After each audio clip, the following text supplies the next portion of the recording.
I'm Meredith Elliott Powell, and what I'd like to share at Tedx Asheville 2012 is having an addict or an alcoholic in your life can either drive you to the edge or give you the edge. The choice, it turns out, is yours. Today, I make my living helping businesses and executives understand the power and importance of communication and connection. Ironically, I have spent the majority of my life avoiding both. I am the adult child of an alcoholic. Actually, it goes deeper than that. I have lived through 6 alcoholics and drug addicts in my family. My grandfather, my father, both of my brothers, my first husband, and my brother-in-law all suffered with the disease of addiction. For most of us who are raised in such an environment, we believe our job is to save the addict. And what begins as seemingly helping an addict out of a tight spot soon morphs into doing whatever it takes to cover up the addiction and maintain the pretense of our lives. And like so many others who are touched by the world of addiction, I did that by cutting myself off from true emotion, true connection, any truth that got in the way of the false comfort and security of my illusions. In fact, by the time I married my first husband, I was probably more skilled at doing what needed to be done to maintain the myth of our relationship than he was at actually being an addict. Of course, I didn't see it that way.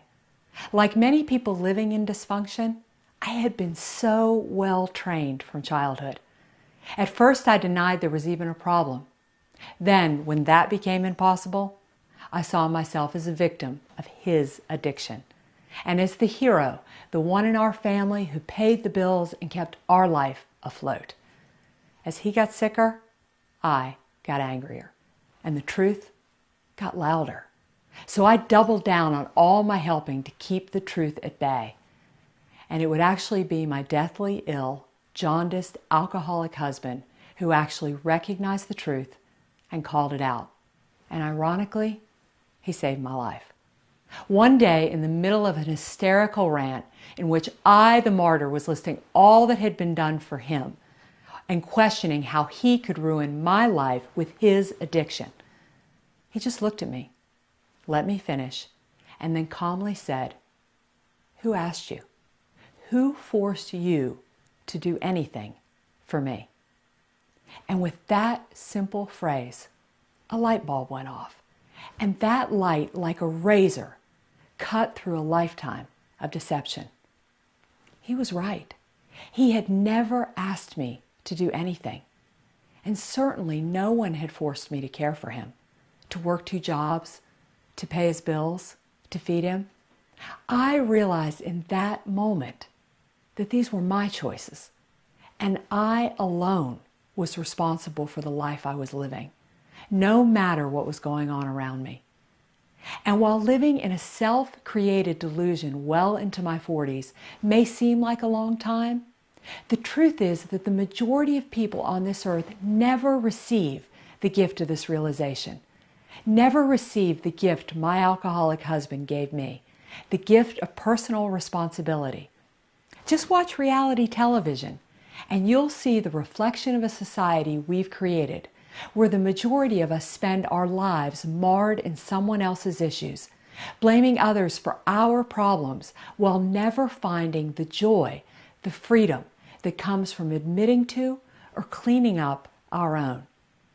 And while the truth hurt that day, it was also incredibly empowering. In fact, it was freeing. It made me see it was time to get my nose out of his decisions about his life and start taking responsibility for my own.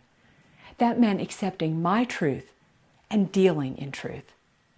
Whether we are living with an addict, leading a project at work, raising children, or trying to maintain a marriage, we will find no joy, no peace, and we will get nowhere if we don't first take responsibility for ourselves and deal honestly with and accept our reality. Today, I have built a successful career on the flood of insights that began from what I learned that day. It both changed and saved my life. I have helped executives, companies, and individuals across the nation gain the edge in their businesses and their lives through helping them build cultures of self-responsibility, authenticity, and connection. But most importantly, I have found a way to give others the gift my husband gave me, a way to build a life they own and one they love. Someone once asked me how you know when you have recovered.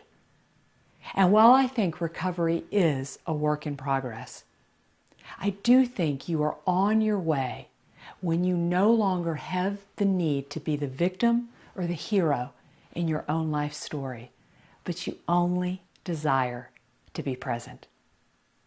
The choice really, it turns out, is yours. And that, I believe, is an idea worth spreading. Thank you.